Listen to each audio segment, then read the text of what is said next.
दूध जस्तै लाग्छ यो सेतो रङको तरल पदार्थ।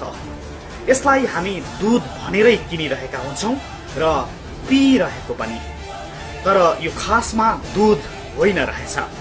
औषधको अनुसन्धान पछि नै पुष्टि भयो कि यो पानीमा यस्तो पाउडर हालेर बनाइएको यो केमिकल युक्त तरल पदार्थ मात्र रहेछ। तर यसलाई दूध भनेर बालाजुको यो पुष्प डेरीले वर्षौंदेखि बेच्दै आएको रहेछ र जनस्वास्थ्यमा कतिसम्मको लापरवाही भइरहेको छ भन्ने तथ्य सोमबार अर्को रूपमा आएको छ।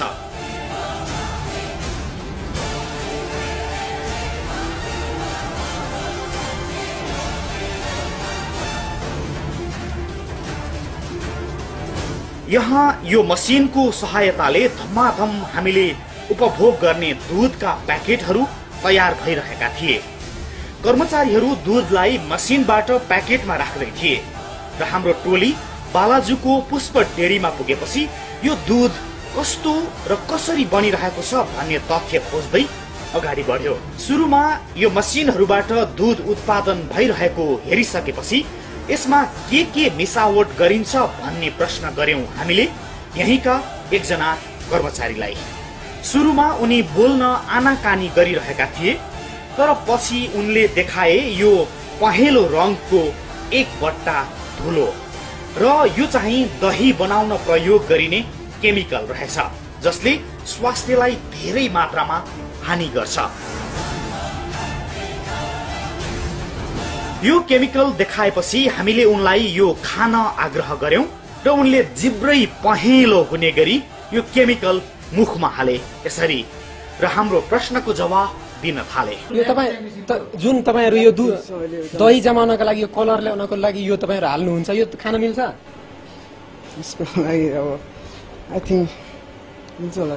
ल खानु त यसबाट झिकेर अलि बढी झिक्नु न।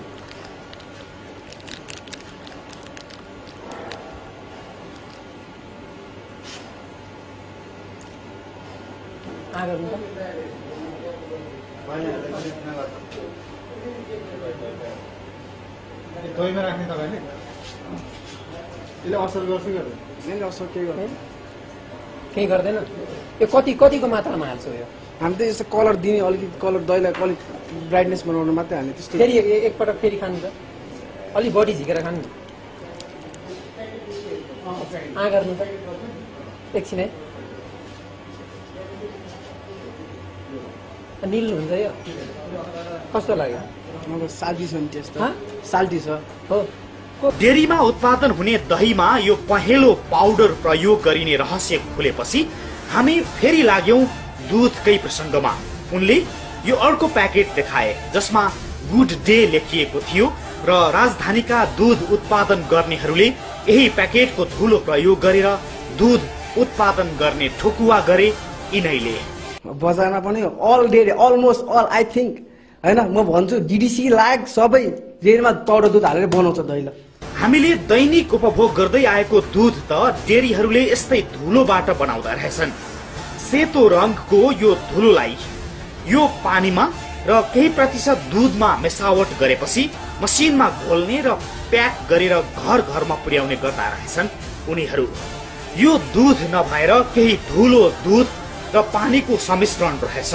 गोदाममा रहेका बोराका बोरा यस्तै पाउडर हालेर दूध बनाइदो रहेछ, जसमा गुड डे भनेर लेखिएको छ र यही राखेर बालाजुको यो पुष्प डेरीले वर्षौंदेखि दूध भन्दै यसैलाई बेच्दै आएको रहेछ।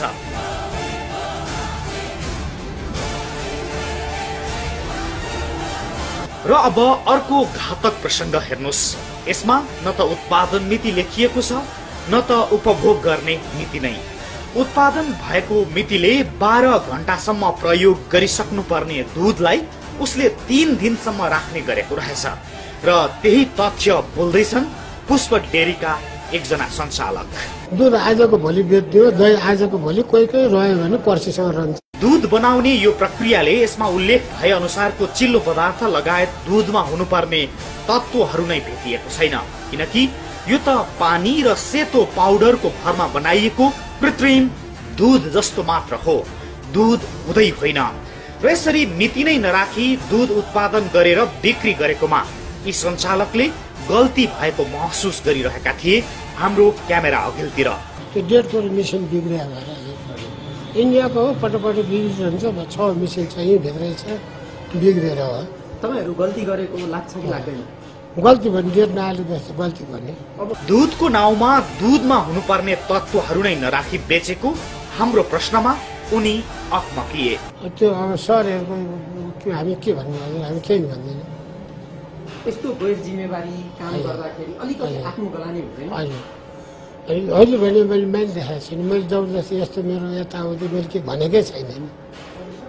गल्ती भएर गल्ती हो भन्ने देखाएको छैन। हुनुपर्ने तत्त्वहरू नै नभएको र पानीमा केमिकल हालेर दूध भन्दै बेचेको पुष्प डेरीले वर्षौंदेखि सर्वसाधारणको स्वास्थ्यमा यस्तै खेलवाड गरिरहेको रहेछ, जुन अत्याधिक फोहोर स्थानमा उत्पादन हुन्छ र यसले जनस्वास्थ्यमा धेरै नै असर पुर्याएको हुन्छ। यस्तो तरललाई पनि दूध भनेर वर्षौंदेखि बेचिरहेको त्यो पुष्प डेरीलाई त्यसपछि के भयो र अब के हुन्छ, यो प्रसंग पनि अब। जब हाम्रो संयुक्त अनुगमन टोली बालाजुमा रहेको यो पुष्प डेरीमा पुग्यो, त्यहाँ यस्ता दृश्यहरू देखिए जसले दूध भनेर बेचिने तरल पदार्थ कस्तो ठाउँमा र कुन अवस्थामा बनिरहेका छन् भन्ने तथ्यलाई पुष्टि गरिरहेको थियो।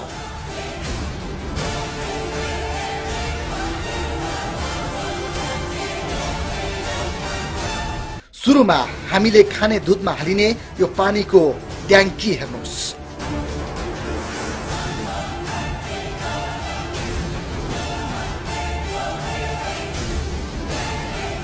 यो पानीको अवस्थाले भन्छ कि कति सफा र स्वच्छ पानी पाउडर हालेर कथित दूध बनाइदैछ।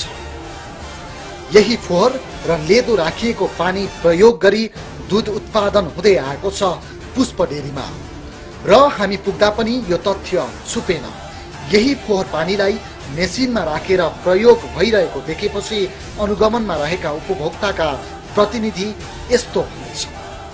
एक त यहाँ पानीको शुद्धता देखिएन, जस्तो कि बोरिङको पानी युज गरेको पाइयो होइन, र साथै त्यसपछि यो ल्याब पनि कुनै अपडेटै नभएको, रेकर्डै नभएको। जस्तो कि दुधको डेरीमा चाहिँ एउटा के हुनुपर्छ नि, दैनिक रूपले उहाँहरूले दूध चाहिँ परीक्षण गरेको हुनुपर्छ, परीक्षण गरेको दूध मात्रै बजार लानुपर्ने हुने हो।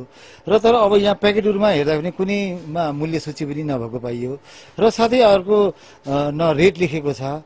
त्यसले गर्दा अलिकति यहाँ सरसफाइमा पनि त्यति ध्यान नदिएको पाइएको छ।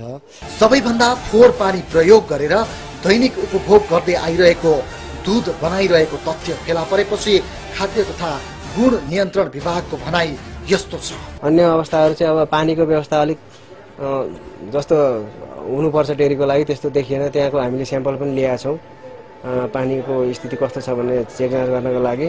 यो अर्को दृश्य यही डेरीको, जहाँ पानीले नाली जस्तै बनेको र यही फोहोर नाली जस्तो ठाउँमा दूधको उत्पादन भइरहेको छ।